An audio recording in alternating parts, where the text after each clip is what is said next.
à moi. Inch'Allah, Inch'Allah, Inch'Allah, tu trouveras ta voie. Assalamu alaikum à tous chers frères et sœurs, bienvenue dans la chronique Les Trésors de la foi. Aujourd'hui nous allons parler de fraternité avec Hamza. Hamza, salam alaikum. Salam alaikum Linda.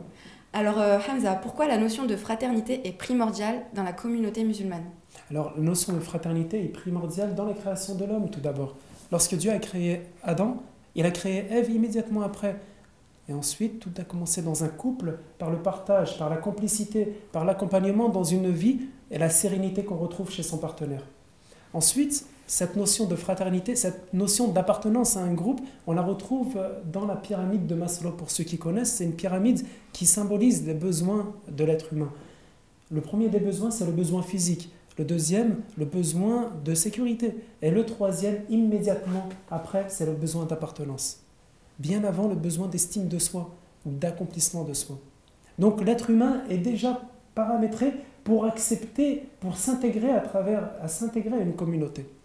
Et puis, en observant la nature, on se rend compte que la majorité des animaux vivent en groupe. Aussi bien les loups qui vivent en meute, les poissons qui vivent en banc, que les abeilles et les fourmis qui vivent dans des royaumes. Et ça, c'est des signes que Dieu a mis sous nos yeux pour que nous puissions y réfléchir et que nous puissions les interpréter à la lumière que Dieu nous a révélée. Et est-ce que la fraternité est un sentiment d'amour avant tout? Tout d'abord, exactement, parce que le cœur, c'est le berceau des sentiments. C'est la lumière par laquelle le croyant va tracer son chemin. Donc le cœur reçoit la lumière de Dieu à travers la révélation, à travers la foi, et il irradie auprès de ses partenaires. Il partage cette lumière auprès de ses partenaires. Et d'ailleurs, il y a quelque chose qui est important, c'est que le croyant, à travers sa foi, et chaque jour, il pense à ses frères en Dieu. De quelle façon? Dans la sourate Al-Fatiha, que le croyant récite 19 fois par jour, Dieu lui impose d'invoquer ses frères. Ihdina sirat al-mustaqim.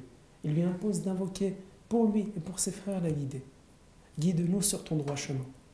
Donc c'est tout d'abord un chemin auquel Dieu nous invite, mais un chemin qui ne peut pas se faire tout seul, qui ne peut pas être accessible d'une seule façon. Donc exceller dans son comportement, c'est en collectivité.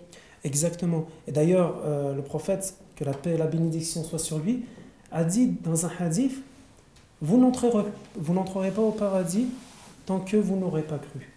Et vous n'aurez pas cru tant que vous ne vous aimerez pas les uns les autres. Et vous ne vous aimerez pas les uns les autres tant que vous ne vous saluerez pas. Donc il n'y a pas seulement un amour qui est fictif, qui est virtuel, impalpable, mais c'est un amour qui se prouve par une certaine éthique. Il faut donc se surpasser. Tout à fait. À travers l'éthique, donc quand on parle d'éthique, on parle en filigrane d'équité. Et ça nous ramène à un des principes de base de l'islam, qui est que tous les croyants sont égaux. Il n'y a plus de supériorité. Lorsque Dieu a révélé l'islam, c'est tout un monde qui a été renversé. Un monde de privilèges à la naissance, un monde de privilèges tribal, un monde de privilèges de servitude ou de privilèges dans le monde des esclaves.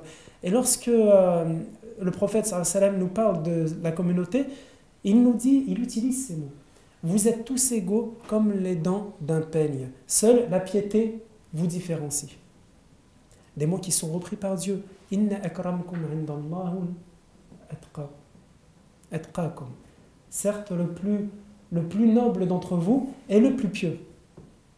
Et donc, à travers l'éthique, le croyant prouve à Dieu et aussi à son frère son attachement à sa foi et son attachement à la preuve de sa foi. Et puis il y a un autre hadith où le prophète sallam nous dit le croyant, le musulman a envers son frère musulman 6 devoirs. Le premier, lorsqu'il le rencontre, il le salue. Le deuxième, lorsqu'il l'invite, il répond à son invitation. Le troisième, lorsqu'il lui demande conseil, il lui rend ce conseil loyalement. Le quatrième, lorsqu'il éternue, il lui souhaite la miséricorde de Dieu. Il lui dit « Yarhamakallah ». Le cinquième, lorsqu'il est malade, il lui rend visite. Et le dernier, lorsqu'il meurt, il l'accompagne à sa dernière demeure. Donc la fraternité, c'est aussi adopter un comportement modèle. Tout à fait, c'est un comportement qui qui n'est pas statique. C'est un comportement qui s'adapte aux situations et c'est un comportement qui s'alimente. D'ailleurs, il y a aussi un contre-comportement, des barrières auxquelles Dieu nous invite, auxquelles le prophète sallallahu alayhi wa sallam nous met en garde. Il nous met en garde contre des actions qui peuvent perturber la fraternité, qui peuvent la dévorer de l'intérieur. Parmi ces attitudes, le fait de trahir son frère, le fait de l'envier, le fait aussi de le rabaisser, de toucher à son honneur, de le vanner, toutes ces attitudes qui peuvent complètement casser cette fraternité. Donc il est clair que cette fraternité, on l'alimente par des actes également. Alors le prophète sallallahu alayhi wa sallam nous dit dans un hadith, soyez frères les uns les autres. Celui qui aide son frère dans un de ses besoins, Dieu l'aidera dans un de siens. Celui qui soulage son frère d'un problème qu'il a rencontré, Dieu le soulagera d'un problème le jour dernier. Celui qui couvre son frère dans ce bas monde, Dieu le couvrira le jour dernier. Donc il y a cette promesse quand même qui dépend d'une chose. Comment tu seras avec ton frère? Il y a aussi une autre attitude que le croyant doit avoir vis-à-vis de son frère et qu'on oublie également, c'est l'écoute qu'il doit avoir. Le croyant subit parfois des tristesses, des épreuves, subit des moments de doute. Et lorsque le croyant va vers son frère pour le soulager de cette tristesse, de cette peine, Dieu lui promet un habit de haute considération. Et puis évidemment, il y a aussi la générosité. Donc le croyant, il lui est interdit de dormir le ventre plein lorsque son frère a le ventre vide.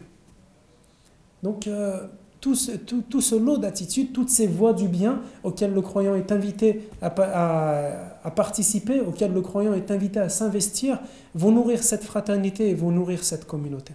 Et est-ce que c'est une forme d'amour pour Dieu? Voilà, donc il y a cet amour en Dieu. Alors Dieu s'exprime à travers le prophète sallallahu alayhi wa sallam en disant « Mon amour est réservé à ceux qui s'aiment en moi, à ceux qui se réunissent en moi, à ceux qui se séparent en moi, à ceux qui s'offrent des cadeaux en moi. » Donc l'amour de Dieu, qui est quelque chose qui déborde tout ce qu'on peut s'imaginer, dépend de ce que l'amour que tu porteras à ton frère. Parce qu'évidemment, une fraternité qui est nourrie par la sincérité, qui est nourrie par une belle attitude, arrivera à cette étape. Les compagnons l'ont vécu, d'autres l'ont vécu. Il ne reste plus qu'à nous de le vivre, Inch'Allah. Voilà. Barakallahu fik Hamza. Barakallahu fikum à tous chers frères et sœurs de nous avoir suivis. Nous vous donnons rendez-vous sur le site de la GML TV pour d'autres chroniques, Inch'Allah. Assalamu alaikum.